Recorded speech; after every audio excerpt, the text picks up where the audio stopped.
it's Darby from rejoiceandcreate.com. Thanks for stopping by today. Well, last week I made a 3-pack Ferrero Rocher box that closed like this with a little pizza box wings. And it is 5 inches long by 1.5 inches square on the ends. As promised, this week I'm going to do a single version of it, which will fit a single Ferrero Rocher. And this is the box. It is 1.5 inches cubed, and it opens just the same way. And in this one, I actually had an insert for a ring. Or you can do an insert for other jewelry as well, and I'll show you how I did that one. But a Ferrero Rocher will fit in there as well if you wish to put it in there.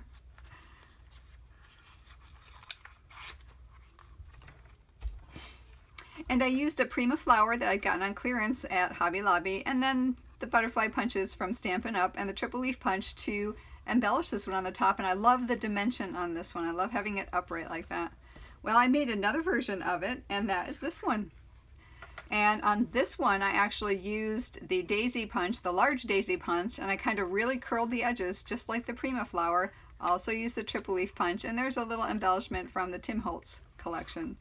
Now I wanted to show you one more just to give you another idea to decorate, and this one is a more masculine version, a more nautical version, and I actually used the dies from, let's see, the smooth sailing dies from Stampin' Up! And I will show you how I made this one a little bit more three-dimensional, because I actually used the seaweed to kind of prop up the other elements to make it look like it has a bit more dimension on it, because I really like the dimension on the top of the box. And in this one, because it was a more masculine one, I actually put a lapel pin in there. And the same insert with just one punch in it. And I created one more, and of course this is a Christmas version. How sweet is this one? And yes, it opens the same way. And in this one I have a pair of earrings. And I used the same insert, I just punched holes in different places, of course, to accommodate my different types of jewelry. But you could do a Ferrero Rocher in there as well, or any other similar sized candy. And I used a small bow, and I believe I got this one, I think the Stampin' Up! Ones were smaller, so I think I got this one at the Dollar Tree one Christmas, and I just stamped and hand cut this sentiment from the Itty Bitty Christmas from Stampin' Up! And lots of love at Christmas, and I just draped it across my bow, and I just tucked it down in a couple different places with a glue dot, and I think that looks so sweet. That would look really nice on a Christmas table, actually. So what you need for this project is a piece of cardstock or heavyweight pattern paper that is 7.5 by 7.5, and I just went ahead and did some random stamping on this one to make it look like a more nautical masculine feel. And I used the stamp set called Sailing Home. And then whatever embellishments you want for the top. And for the top, I'm going to go ahead and show you how I created dimension with these dies. And if you wanted to do some jewelry, just have a piece of cardstock that is 2 7/8 of an inch square. All right, let's get scoring. All right, for the box, you simply square it every 1.5 inches on both sides. So it's 1.5, 3, 4.5, and 6. And you turn it 90 degrees and do the same thing. 1.5, 3, 4.5, and 6. All right, so let's go ahead and fold and burnish our score lines. I went ahead and created another template. And as you can see, we're going to be taking away similar pieces as we did for the other one, but we're leaving a much smaller box behind. So let me go ahead and cut in on each side 2 score lines.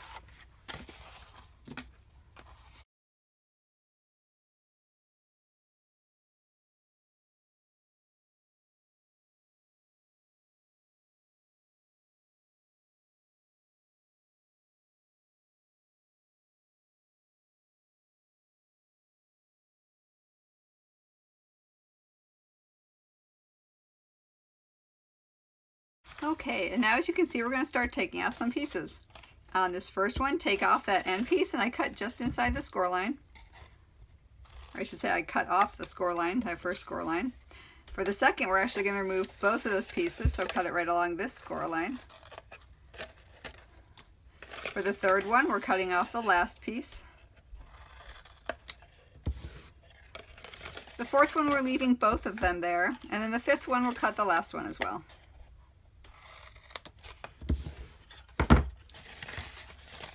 And now I'll just repeat the same thing on the other side. Okay, so as you can see, we have the piece that now fits the template with the exception of these curves, which we'll cut in just a minute. But let's go ahead and put the box together, and these three sections will become the bottom of the box. So we'll flip that over, and what we're going to do is these back, we're going to fold up this middle, 1, 2, 3, 4, 5, this third part, and these flaps will come forward. On this first one, these flaps will go back, and that means you won't have to interfere when you create the slots. You don't have to interfere with that back flap because that'll look neater from the front. So go ahead and put some glue on the outsides of these first two.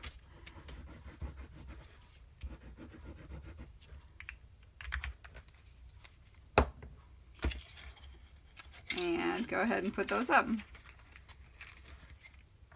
Okay, now these guys are going to go up and go in. So we're just going to put glue on the outside two slots. Now you can go ahead and do a dry one to make sure. You might need to trim just a little bit on both sides. And I'm just going to do that on this one, just a very tiny bit, so it'll fit in there nicely.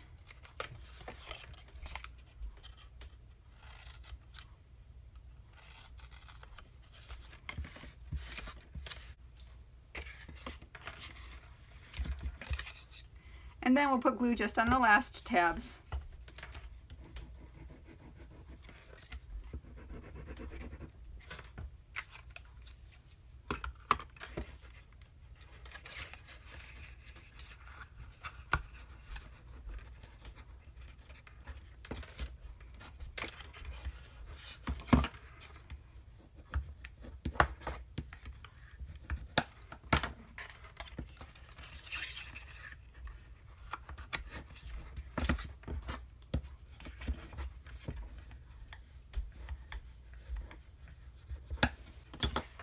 Okay, so there's our box.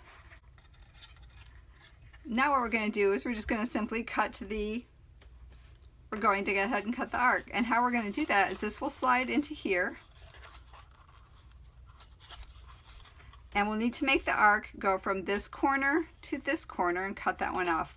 But to give me a little bit of an idea, and you can draw you can go ahead and use a circle and draw a circle and sketch it and then cut it. But what I'm going to do is I'm just going to line the front of the box up on this diagonal and put a dot right inside where the end is. I'll move it a little bit, do the same thing, move it a little bit this way, do the same thing, and that kind of gives me where my arc is going to be. And I'll do the same thing on this side.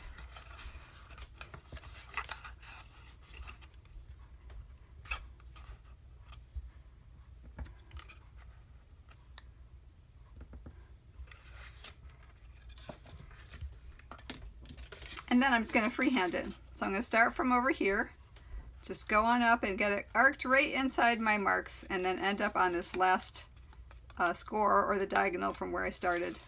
And I'm also going to cut a little bit off that back, and you can round it, but I'm just going to cut a little bit off that corner. Same thing on this one.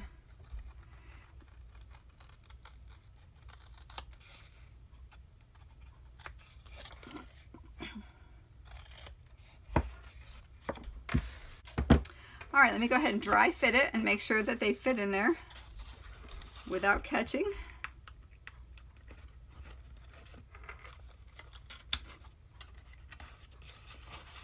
Oop, and this one's a little bit tight, so I'm going to have to take a little bit off of that one.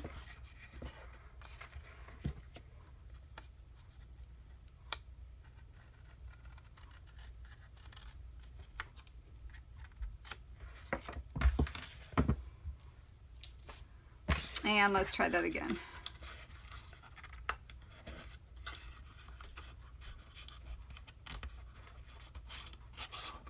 Okay, and that fits nicely.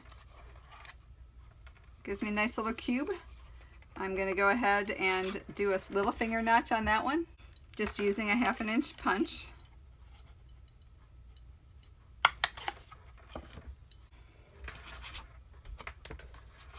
Okay, that makes a sweet little box. And let's go ahead and decorate it. All right, let me bring my other one back in that I actually used the seaweed to prop it up on. And you can use anything for this. You can use like leaves or rope dies. Just a die that you can bend back and forth that'll kind of give you a little bit of dimension to put your other shapes up on. And I wanted to make this one also in a nautical theme, so I used the same one. So what I started with, I actually put the bottom of my seaweed on first.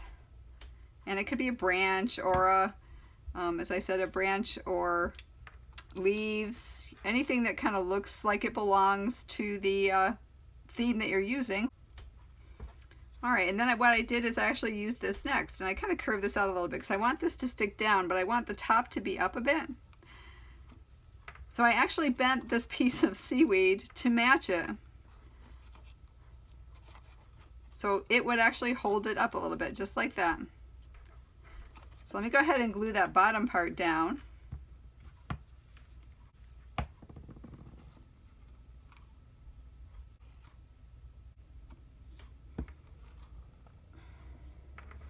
And then I'm going to put some glue on this, and as I said, just use it to prop up the top.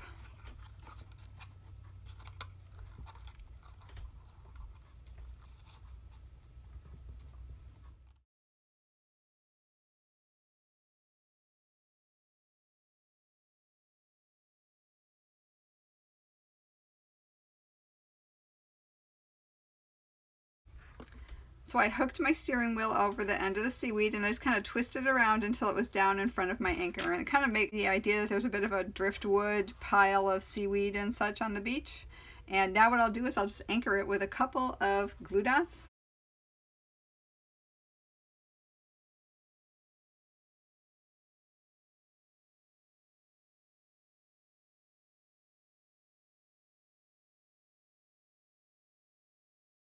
And then I just glued around my twine with a glue dot right there.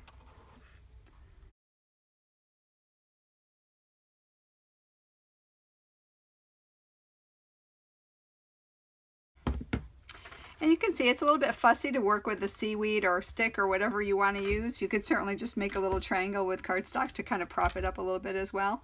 But I kind of thought that looked nice because it reminded me of some driftwood you would find on the beach. And if you have the patience to fuss with it, it makes a really nice thing. Otherwise, you can use some three-dimensional embellishments that you may already have. All right, so let me show you how you made the insert for the jewelry. You have a 2 7/8 by 2 7/8 square of cardstock. I scored it at 3/4 of an inch on all 4 sides. And you can fold and burnish it, or you can cut your corners off first because that's what we're going to do. Just cut the corners off.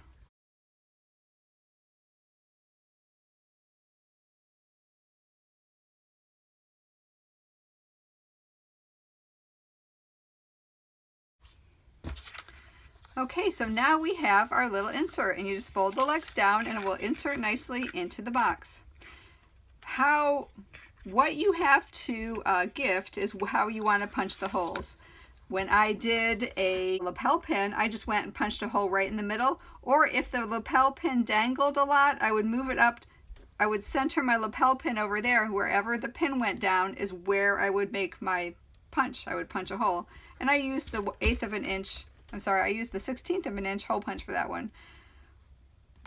For the ring, let me take that one out.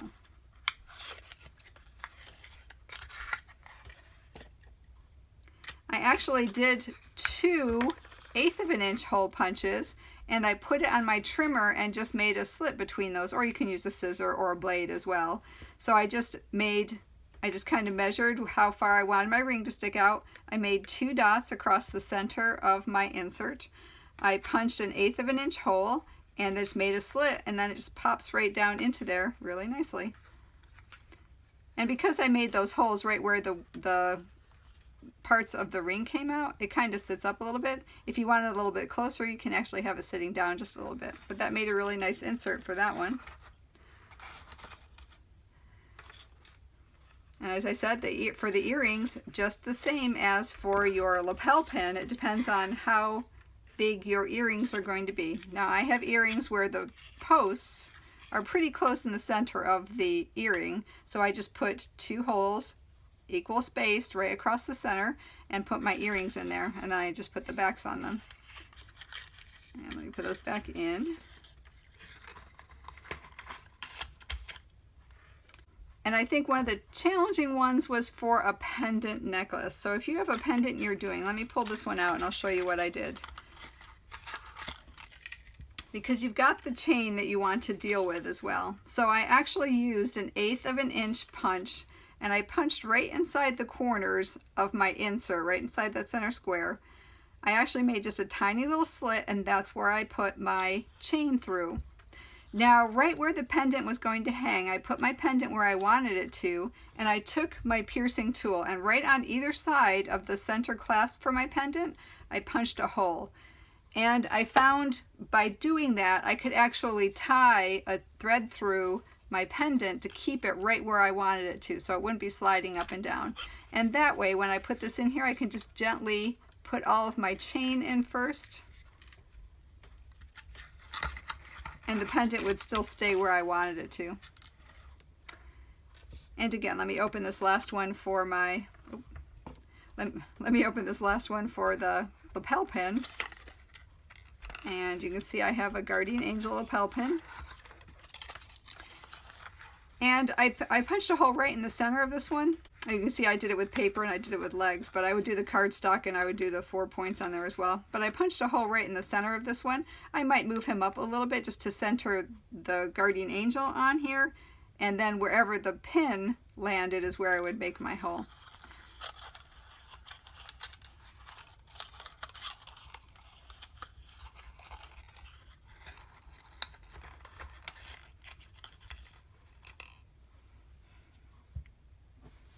So if you wanted to use these for a single Ferrero Rocher, you're more than welcome to, or any other little candies that will fit in there. But if you want to get jewelry, even a lapel pin for the guys, there is an insert as well, which makes it very easy to do. So I hope you enjoyed the project and give it a try. If you liked the video, please subscribe and hit the bell notification icon to be notified of new videos as I upload them. For more information, please visit rejoiceandcreate.com. And as always, until we meet again, I hope your days are blessed. Bye.